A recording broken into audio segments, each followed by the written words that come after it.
Hello,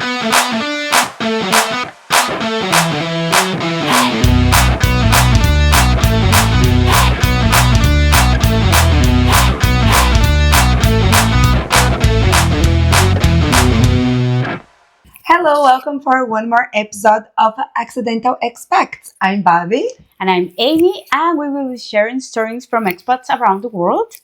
So if you'd like us to tell your story, please leave a message below and let's begin for a new story. First, I want to point out that we have new mics. So I hope the experience is better now. Yes, I hope you like. And stop criticizing us. No, yeah, the criticism is good. Keep criticizing. Okay, so this is a new story from a subscriber. Ooh. And it's not a love story. So we have a little mix of everything. And this is actually a scary story, kind of. Okay. Ooh, love it. So this subscriber name is Laura. And Laura, she doesn't tell us where she is from, but the story goes that she really liked the idea to go to see the Northern Lights. So for a long, long time, since she was a kid, she was really planning to go there eventually when she grew older. And the opportunity came. She went there. Wow. Yay, that was super nice. She found a page that recommended a bunch of cabins really out in the woods, really far from everything, because to see the Northern Lights, you need to be really outside of the cities. Finally, she found the place. She arranged everything. She contacted the guy that was running the place. She was planning to spend there for a week, and eventually she arrived. And well, the guy told her, like, listen, everything is self-service, so you won't see me unless something comes up. But if everything is fine, you will find the key under this thingy that you put Mailbox. in. Yeah, exactly. If you need whatever you need, you just leave me a message, and I will try to have it ready for you. But the idea is that you don't see anyone around. She was like, okay. So she arrived to the place. It was like a main cabin and little cabins around it, but they were really far away from each other because the idea is that you go there and don't see anyone around, and you have like introspective experience. Oh, nice. Yeah. So yeah, she got one cabin, and as the guy said, she found the keys. She found everything that she needed to her stay there. And lucky her, the very first day, the weather channel said that the night was going to be clear, so it was the perfect conditions to see the Northern Lights. Nice. So she was preparing herself to see them. She prepared some tea. She prepared some snacks, and she had the opportunity to see them from the yard of the cabin, or she could go deep into the woods, to say so, to watch them. So, well, she was waiting for the time to come. Eventually, it was like earlier in the morning, like 2 p.m., 2 p.m., 2 a.m. or something like that. And she managed to see the Northern Lights. It was really nice. She took some pictures. She was on her own because she really wanted her to have this experience for her own. But sorry. But anyway, she managed to watch the Northern Lights. She went back home, and she was preparing to sleep when, out of the blue, she heard a knock in the door, like, and she was like, "Ooh, what the fuck?" Maybe the guy came to see if I was alright. Although she thought it was really weird because it was really like 2, 3 p.m. in the morning. So she was like, the guy said that no one was going to come. But anyways, she waited a few seconds. She didn't hear anything else. But she approached the door because she was like, maybe there is someone there. And nothing. Nothing. She thought maybe it was a bear, maybe it was deer. I don't know. Oh, whatever. It happened. She continued her life. The next morning, she woke. She woke up really late. She started to prepare herself again for the second night. The weather was also going to be super nice, super clear sky. She could also She was also being able to see the northern lights, so she again prepared everything, snacks, tea, whatever. But since she had this experience where she heard a knocking, she decided to not leave, to not go so far, because she was like, oh, maybe if it was an animal, Yeah. it's better if I stay close by, because if it's a bear or whatever, It attacked her. yeah, exactly. So, and actually, I had a really, she said, no, like I had a really nice experience the first night, so it's better if I just stay like Stay in the around, yard yeah. or something. Whatever. The time to see the northern lights came. Again, she managed to take some beautiful pictures. She told us like it was like purple, greenish lights. Oh. It was really amazing. In that sense, she had an amazing experience with this trip. Again, she come back to the cabin. She prepares to take a shower, and again, but this time it was three knocks. The first time it was two. This time it was three. She was like, "What? What's going on?" She went to the door again. She didn't open or anything. She just approached the door. Nothing else came. This time she was like, I don't remember the name of the guy, but let's say John. John. No, it was Eric. I remember Eric. Eric. Someone knocked at my door. I wanted to check if it was you or if everything was okay or what's going on, or if someone came, because I didn't want to open the door. And the guy said like, no, he didn't reply at the moment because it was really early in the morning. But early when she woke up, she saw that he answered the message, and he said like, listen, Laura, there was no one nearby. Actually, the idea is that you have like your privacy. Yeah, exactly. So no one went there. Probably it was an animal or something, but still, it is weird because we have nothing around. It's super cold here. But probably it was just something in the nature. So don't worry too much. Enjoy your stay. If you need anything, Don't worry. yeah, Someone's knocking your door, but don't worry. Everything's gonna be everything's fine. Yeah, and at the end he said like, please don't put a lot of mind into that. It was probably something in the nature. Just enjoy. I will check anyways, just to be sure that there's no one bothering you. But try to enjoy. If you need anything else, please let me know. Whatever.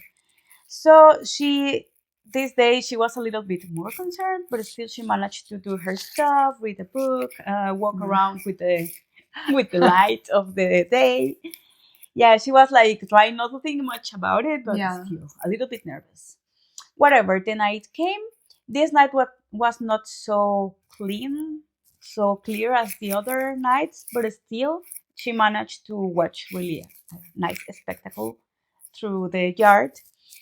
And again, she went back home. She was like, please, I hope this time they leave me have a peaceful night. But no. Again, in the middle of the night, four times. Four times. And she was like, oh my gosh, no, please. This time she was like, no, I'm going to stand there and I will try to figure out what's going on. I'm not going to open because I don't know. Maybe it's a bear or something, or maybe it's a psycho. I don't know. But I will just go there. She approached the door. She stands there to see if she could hear something else. And she realizes that actually she hears something. Oh my god. Super, super low. She hears like someone praying. And she tries to pay attention, like, what the fuck? And the person that was talking through the door was not an English speaker. She was saying something in Icelandic or something. But she could hear like someone praying, like a lady praying. Like, she was like, she lost it. She was like, what do I do? I'm like super like I have goosebumps. Yeah, no, she grabbed her cell phone. She waited a little bit, like, what do I do? Because this is the front door. How do I go out? No. But then when she was sure that she didn't hear anything else, she waited a few minutes. Then she went again to the door. Nothing else came through the door. She was like, okay, that's it. I'm leaving. She grabbed her keys, her cell phone. She goes to her Jeep, and the car doesn't start. The car doesn't start. She's like, She starts like she tries to call the guy because I mean this was a I like would be sad. I would not go no, outside. because also I mean the cabin is not a huge cabin; it's just tiny cabins. And she was like, if someone is messing with me, they will know that I'm inside.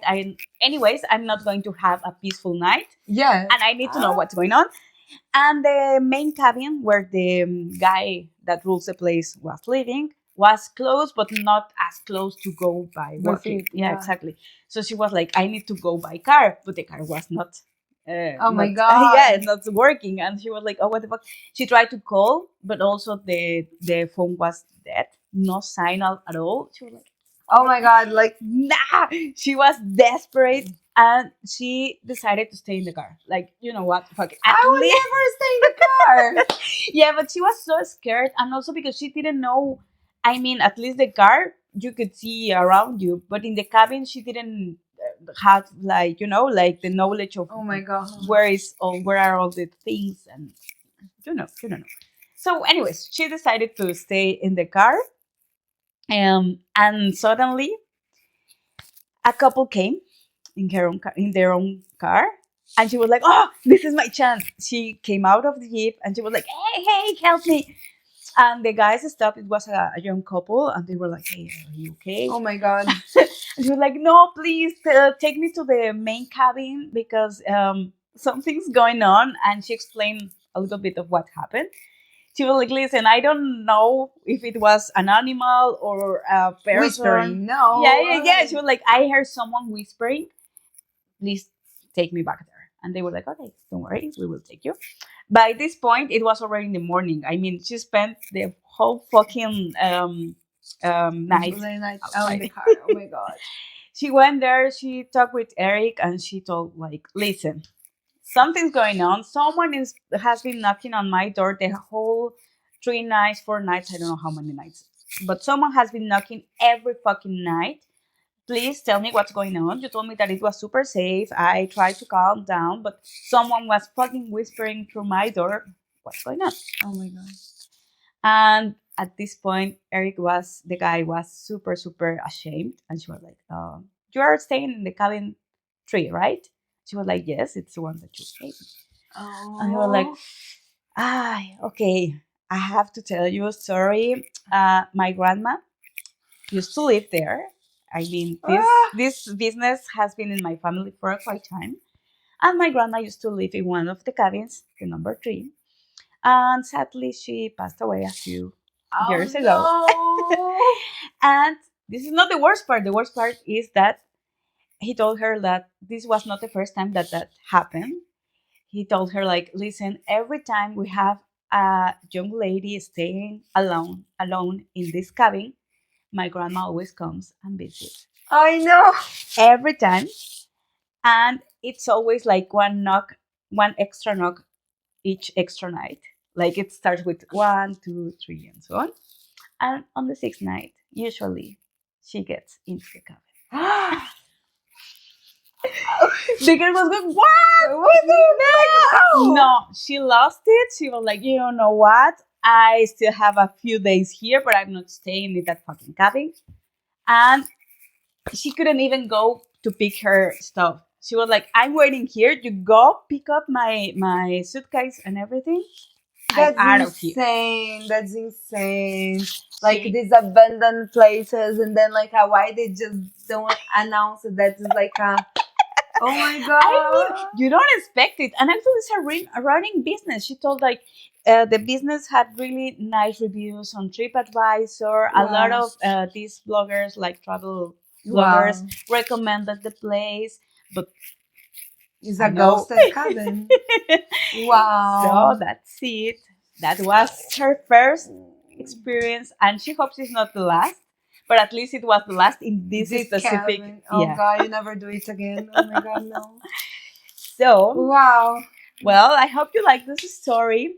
It's not everything about love and friendship. It's also some other kind X of factors stories. around the world.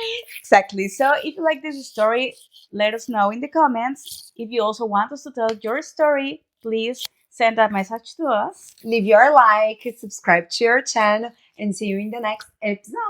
Ciao. Bye.